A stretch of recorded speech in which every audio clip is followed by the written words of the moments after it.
एक छोटे से शहर में नितिन नाम का एक आदमी रहता था। वो पत्नी कविता, बेटी रेखा के साथ रहता था।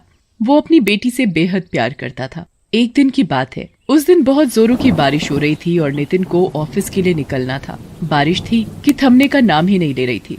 नितिन अपनी पत्नी कविता से कहता है, मुझे नहीं लगता कि अभी ये बारिश जल्दी रुकेगी। बारिश के रुकने का इंतजार करता रहा तो मैं ऑफिस के लिए लेट हो जाऊंगा। ठीक है कविता, मैं निकलता हूँ।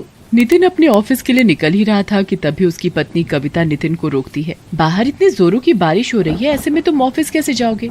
आज रहने दो, ऑफिस मत जाओ। अरे नहीं, आज मेरा ऑफिस जाना बहुत जरूरी है। आज मेरी ऑफिस में मीटिंग है। आज तो मुझे हर हालत में ऑफिस जाना ही होगा। ये कहकर नितिन अपनी गाड़ी निकालकर उसमें बैठ जाता है और ऑफिस के लिए निकल जाता है। बाहर बड़े जोरों की बारिश हो रही थी। चारों ओर पानी ही पानी दिखाई दे रहा था। तभी वो देखता है, ये भीड़ कैसी? चल कर देखता हूँ। नितिन गाड़ी से उतरकर भीड़ में देखने जाता है।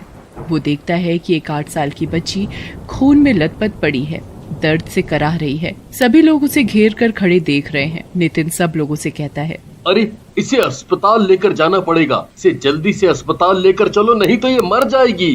पर कोई भी उस बच्ची की मदद के लिए नहीं आता। नितिन उस बच्ची से कहता है, बेटा तुम चिंता मत करो, मैं तुम्हें अभी अस्पताल लेकर चलता हूँ। नितिन देखता है कि उसे बुरी तरह चोट लगी हुई है। वो दर्द से तड़प रही है और कराह रही है, माँ माँ। इसे जल्दी ही अस्पताल लेकर जाना पड़ेगा। इसका खून भी बहुत बह गया है। इसका जल्दी इलाज करना बहुत जरूरी है। इसे जल्दी से मेरी गाड़ी में लिटाओ। नितिन उस बच्ची को अपनी गाड़ी में लिटाकर उसे अस्पताल लेकर पहुंचता है। डॉक्टर साहब जल्दी कीजिए, इस बच्ची की हालत ठीक नहीं है। इसका कोई एक्सीडेंट करके चला गया है। प्लीज आप इसे बचा लीजिए। ठीक है, हम पूरी कोशिश करेंगे। डॉक्टर उस बच्ची का इलाज शुरू करते हैं। बच्ची तो बच जाती है, पर डॉक्टरों को उसका एक पैर काटना पड़ता है। जब तक उस बच्ची को होश नहीं आ जाता, नितिन भी वहीं उस बच्ची के पास बैठा रहता है। तभी कुछ ही देर में उसे होश आ जाता है। माँ माँ। तुम कैसी हो बेटा? बच्ची कुछ नहीं कहती, वो रोए जा रही थी। तभी बच्ची जब अपने पैर को देखती है, मेरा पैर, मेरा पैर। बच्ची अपने पैर को देखकर बहुत रोती है। तभी डॉक्टर बताता है, बेटा हमें तुम्हारा पैर इसलिए काटना पड़ा क्योंकि कुचलने की वजह से तुम्हारा पूरा पैर खराब हो चुका था। बच्ची रोए जा रही थी। वो चुप होने का नाम ही नहीं ले रही थी। नितिन उसे चुप कराने की कोशिश करता है। चुप हो जाओ, रो मत। मुझे बताओ तुम कहाँ रहती हो? मैं तुम्हें तुम्हारे घर, तुम्हारे माँ पिताजी के पास छोड़ दूंगा। ये सुनकर बच्ची रोने लगती है, मेरा कोई घर नहीं है, मेरे माँ बाप नहीं है। उस बच्ची की बात सुनकर नितिन के पैरों तले जमीन खिसक जाती है। उसे बड़े जोरों का झटका लगता है। वो हिम्मत करके उस बच्ची से उसके बारे में और नाम पूछता है। नैना, नैना नाम है मेरा। मेरे माता पिता का बचपन में ही देहांत हो गया था। फिर दादी ने मुझे पाला, पर वो भी मर गई। अब मैं बिल्कुल अकेली हूँ, मेरा कोई नहीं है। नितिन कुछ देर चुप हो जाता है और कुछ सोचकर नैना से कहता है, तुम अपने आप को अकेली मत समझो। तुम मेरे साथ मेरे घर चलो। आज से तुम मेरे घर में ही रहोगी। मेरी बेटी बनकर रहना। नैना की अस्पताल से छुट्टी हो जाती है। फिर नितिन नैना को अपने घर ले जाता है। नैना अब एक बैसाखी के सहारे खड़े होकर चलती है। नितिन और नैना घर पहुंच जाते हैं। नैना, ये रेखा है मेरी बेटी, और ये कविता तुम्हारी माँ है। नैना, आज से तुम भी हमारी ही बेटी हो। तुम हमें अपने ही माता पिता समझो। नैना अपने नए माता पिताजी को पाकर खुशी के मारे फूट फूट कर रोने लगती है। माँ, पिताजी।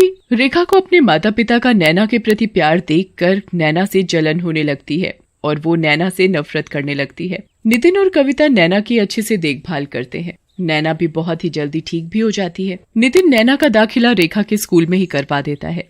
अब रेखा और नैना दोनों साथ साथ स्कूल जाती, पर रेखा नैना से बिल्कुल भी बात नहीं करती, जबकि नैना रेखा को अपनी सगी बहन की तरह प्यार करती थी। एक दिन की बात है, सर्दी का मौसम था। नैना ने अपने नहाने के लिए गर्म पानी किया था। उसे क्या पता था कि रेखा ने सारा पानी खत्म कर दिया है। मैंने तो पानी गर्म किया था, फिर ये खत्म कैसे हो गया? उसे ठंडे पानी से ही नहाना पड़ता है और वो रेखा से पूछती है, रेखा, नहाने का पानी क्या तुमने खत्म किया था? तुम कहना क्या चाहती हो? रेखा नैना को इसी तरह हमेशा परेशान करती रहती। वो उससे नौकरों जैसा बर्ताव करती। वो बेचारी एक पैर होने के बावजूद भी घर का भी काम करती और रेखा का भी हर काम करती। फिर भी रेखा नैना से ठीक से बात नहीं करती। ऐसे ही नैना और रेखा दोनों बड़ी हो रही थीं। फिर एक दिन नैना और रेखा को स्कूल का प्रोजेक्ट मिला था। दोनों बहनें प्रोजेक्ट बनाने में लगी हुई थी। नैना पढ़ाई में बहुत होशियार थी तो वो अपना प्रोजेक्ट जल्दी बना लेती है, लेकिन रेखा प्रोजेक्ट नहीं बना पाती तो वो नैना का प्रोजेक्ट चुरा लेती है। और अगले दिन दोनों को स्कूल जाना था। उन्हें क्लास में अपना प्रोजेक्ट दिखाना था। नैना अपना प्रोजेक्ट ढूंढती है। वो रेखा से पूछती है, रेखा कहीं तुमने तो नहीं देखा मेरा प्रोजेक्ट? रेखा गुस्से में नैना के ऊपर चिल्लाती हुई, तुम समझती क्या हो? जब देखो अपनी गलती कर मेरे ऊपर नाम लगाती रहती हो। मैं क्यों लूंगी तुम्हारा प्रोजेक्ट? मेरा प्रोजेक्ट मेरे पास है, खुद का बना नहीं तो बहाना लगा रही हो। नैना बेचारी रेखा की बात सुनकर बहुत रोती है। ऐसे ही एक दिन रेखा का जन्मदिन था। रेखा ने अपनी सहेलियों को अपने जन्मदिन पर बुलाया था। वो अपनी सहेलियों से कहती है, चलो हम सब डांस करते हैं। नैना तुम भी आ जाओ, हमारे साथ डांस करो। पर तुम एक पैर से डांस कैसे करोगी? रेखा अपनी सहेलियों के आगे नैना की बड़ी बेइज्जती करती है। रेखा की बात सुनकर नैना रोने लगती है और बिना कुछ कहे वहाँ से चली जाती है। और वो अपनी माँ के साथ रसोई में जाकर हाथ बटाने लगती है। माँ आप आराम से बैठो, मैं करती हूँ। मैं कर लूंगी, तू जाकर रेखा के साथ उसकी सहेलियों के पास बैठ, मैं तुम सबके लिए नाश्ता लेकर आती हूँ। नैना वापस आकर उसकी सहेलियों के साथ बैठ जाती है। फिर रेखा अपने जन्मदिन का केक काटती है और उसे मुबारकबाद देती है। Happy birthday to you, happy birthday to you Rekha. Rekha cake काटकर अपने माँ पापा को खिलाती है और बाकी सहेलियों को भी केक खिलाती है, पर नैना को नहीं खिलाती। नैना को ये देखकर बड़ा दुख होता है और वो अपने कमरे में जाकर बहुत रोती है। मैंने हमेशा रेखा को अपनी सगी बहन समझा, पर वो मुझे अपनी बहन क्यों नहीं मानती? आखिर मेरा क्या कसूर है? वो मेरे साथ क्यों ऐसा करती है? नैना रोते रोते सो जाती है और अगले दिन रेखा अपनी माँ से कहती है, माँ मेरी स्कूल की सारी सहेलियाँ पिकनिक पर जा रही हैं, मैं भी उनके साथ घूमने जाऊँ? ठीक है चली जाओ। नैना तुम भी जा रही हो ना पिकनिक पर? माँ मेरा मन नहीं है पिकनिक पर जाने का, मैं वहाँ जाकर क्या करूँगी? माँ रहने दो ना, जब ये नहीं जाना चाहती क्यों जबरदस्ती कर रही हो? जाओगी तो दोनों, नहीं तो कोई नहीं। ये सुनकर नैना जाने के लिए तैयार हो जाती है और दोनों बहनें अगले दिन पिकनिक के लिए निकल जाती हैं। पिकनिक पर पहुंचकर सभी लड़कियां वहां का नजारा देखकर बहुत खुश होती हैं। कितना अच्छा नजारा है यहाँ का।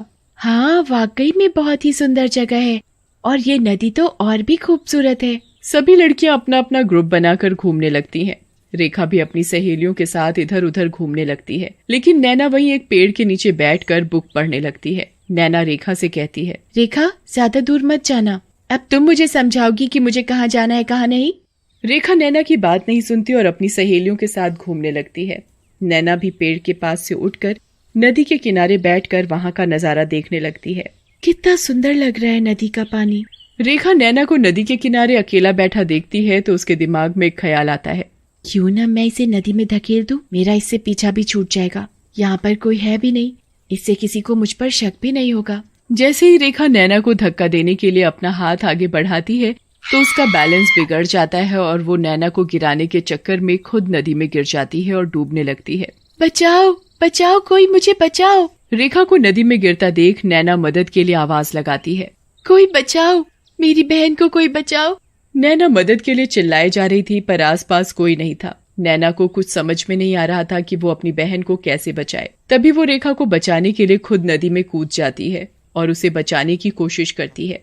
मैं तुम्हें कुछ नहीं होने दूंगी, मैं तुम्हें बचा लूंगी। नैना ने रेखा को पकड़ रखा था और नैना पूरी कोशिश कर रही थी रेखा को बचाने की, पर एक पैर होने की वजह से वो भी डूबने लगती है। तभी वहाँ रेखा की सहेलियां आ जाती हैं और वो रेखा और नैना को डूबता हुआ देखती हैं। रेखा नैना तुम चिंता मत करो, मैं अभी किसी को बुलाकर लाती हूँ। रेखा की सहेलियां स्कूल के सर को बुलाकर लाती हैं। स्कूल के सर नदी में कूदकर रेखा और नैना दोनों को बाहर निकाल कर बचा लेते हैं। रेखा को होश था लेकिन नैना अभी तक बेहोश थी। नैना को इस तरह बेहोश देखकर रेखा मन ही मन पछता रही थी। उसे अपनी गलती का एहसास होता है। हे भगवान, ये मैंने क्या कर दिया, अपनी ही बहन को मारने चली थी। भगवान मुझे माफ कर दो, मेरी नैना को बचा लो। फिर सभी नैना को अस्पताल ले जाते हैं। वहाँ उसके माँ पिताजी भी आ जाते हैं और नैना का इलाज करवाते हैं। और जैसे ही नैना को होश आता है, नैना मुझे माफ कर दो, मैंने तुम्हारे साथ कितना गलत किया, फिर भी तुमने मेरी जान बचाई।